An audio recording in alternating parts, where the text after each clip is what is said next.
The Paris climate talks have completed. That is known to some as COP21, the United Nations Climate Change Conference. It ended Saturday.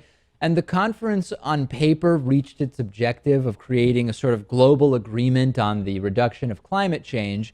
It is conceivably going to become a legally binding agreement if 55 countries that represent at least 55% of global greenhouse gas emissions sign on.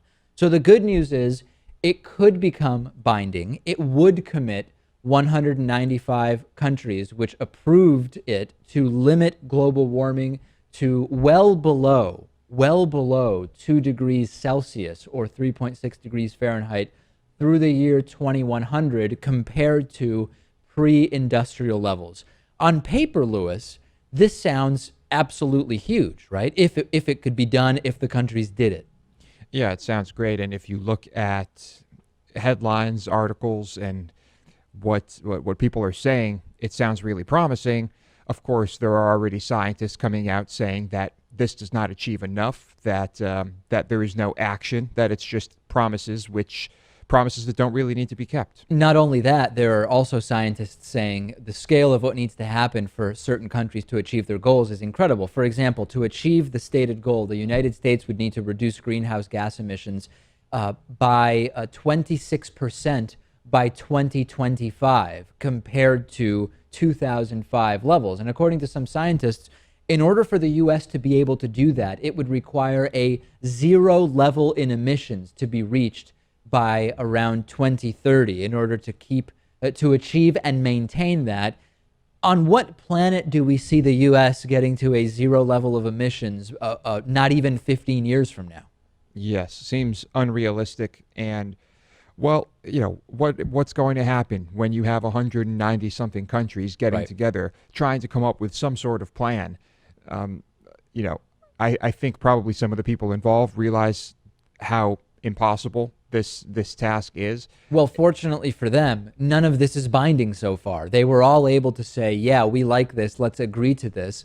And nobody is actually bound to this yet. And there's also not a very detailed time plan. Our countries sort of left to figure out for themselves what it is they need to do and by when in order to meet this, what is for now a non-binding agreement. So Democratic presidential candidate Bernie Sanders has already come out and said this goes nowhere near far enough, talking about the planet being in crisis, that we need really bold action in the very near future, that this agreement from Paris does not provide that.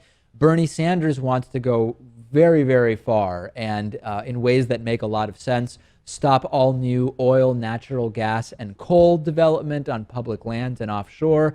Put in legislation which he has proposed to put a tax on carbon emissions, cut the country's greenhouse gas emissions by 80% by 2050. Is that pie in the sky? I mean, will that ever be done? Well, it's the correct course of action. Is it Yeah. pie in the sky? Unfortunately, yes.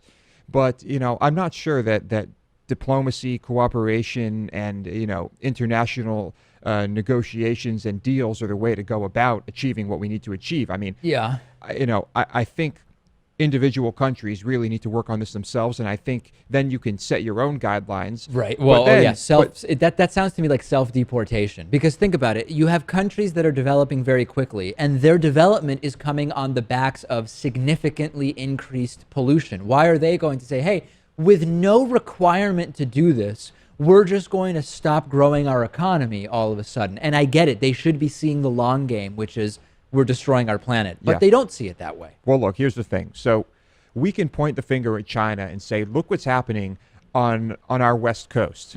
Pollution from China is coming over here, and our citizens are breathing in these nasty chemicals. Yeah. Okay, but who are we to point the finger? We're polluting almost as bad as China overall. On a per capita basis, far worse. Yeah, and so I think, let's say we get our you-know-what together here, and we actually reach, I don't know, a reasonable or, almost, okay, we're not going to get that low. 30% reduction, what it calls Okay, for. a 30% reduction in emissions, and we Yeah. start doing better. Other countries start doing the same thing. And then simultaneously, they can then all point the finger at China and say, you are now polluting our countries. You are the biggest offender.